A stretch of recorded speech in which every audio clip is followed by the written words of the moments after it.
रोखोक वार्तांकन, रोखोक बातमी। निर्धार नवपर्वाचा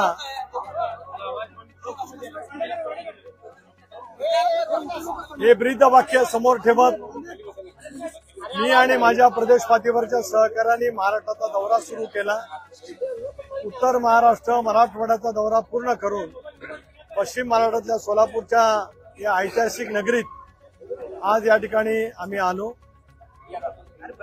आगामी येणाऱ्या स्थानिक स्वराज्य संस्थांच्या निवडणुका असतील, पक्षाचं संघटन, पक्षाची नोंदणी, पक्षाचा विस्तार करण्याच्यासाठी वेगवेगळ्या स्तरावरची नियुक्ती, या सर्वांचा आढावा घेणं आणि स्थानिक स्वराज्य संस्थांच्या निवडणुकीमध्ये पूर्ण क्षमतेने कार्यकर्त्यांच्या पाठीमागे उभे राहावं असा संदेश देणं, असा माझ्या दौऱ्याच्या पाठीमागचा हेतू होता।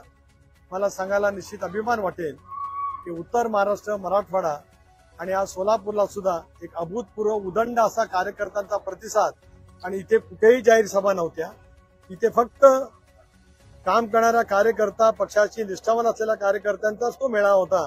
असं एक अभूतपूर्व असा एक प्रतिसाद या मेळाव्याच्या निमित्ताने या ठिकाणी मिळाला। मी माझ्या सोलापूरच्या सुद्धा सर्वच आयोजकांचे मनापासून आभार मानतो। माझ्या दौऱ्या पाठीमागचा हेतू आपल्याला विशद केला। आपल्याला थोडक्यात काय संवाद करायचा असेल तर करावा अशी विनंती करतो।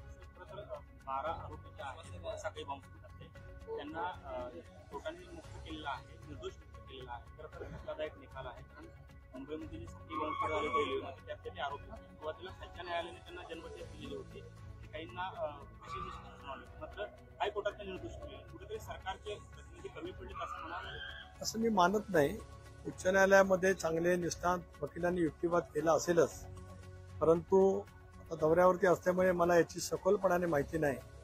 तर राज्याचे संवेदनशील मुख्यमंत्री, गृहमंत्री देवेंद्रजी, अजितदादा, एकनाथराव आणि सर्व सरकार या संबंध त्या घडलेल्या घटनेच्या वतीमध्ये अतिशय गंभीर आहे।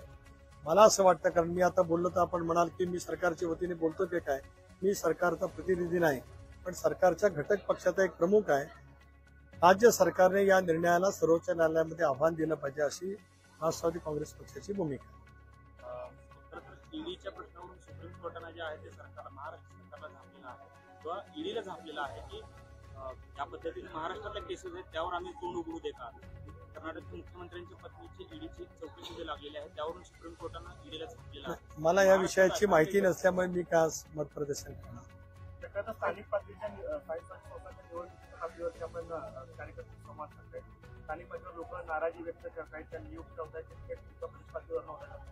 उमेश पाटलांचं नाव नाही असं लोक बोलतायत, ते नियुक्त कशा पद्धतीने घेता येईल? नाही, मी स्पष्टीकरण द्यायला आलो नाही, मी मनोगत समजून घ्यायला आलेला आहे। आम्ही अध्यक्ष, कार्याध्यक्ष, इथल्या प्रमुख सहकाऱ्यांच्या भावना मांडल्या, याची गांभीर्याने नोंद प्रदेशाध्यक्ष म्हणून मी घेतलेली आहे। या संदर्भामध्ये राष्ट्रीय अध्यक्ष तथा राज्याचे लोकप्रिय मुख्यमंत्री यांच्याजवळ सुद्धा मी चर्चा करेन, आणि या सर्वांना बोलून दादांच्या समेत चर्चा करून नेमकं काय पद्धतीने संघटनात्मक बांधणी करायची याचा निर्णय संघटनेच्या राज्य पातळीवरती केला जाईल। आवा संघटनेच्या पदाधिकाऱ्याला महाराष्ट्रात करायला लावला असा आरोप त्यांनी जरांगे पाटलांनी केले, काय उत्तर?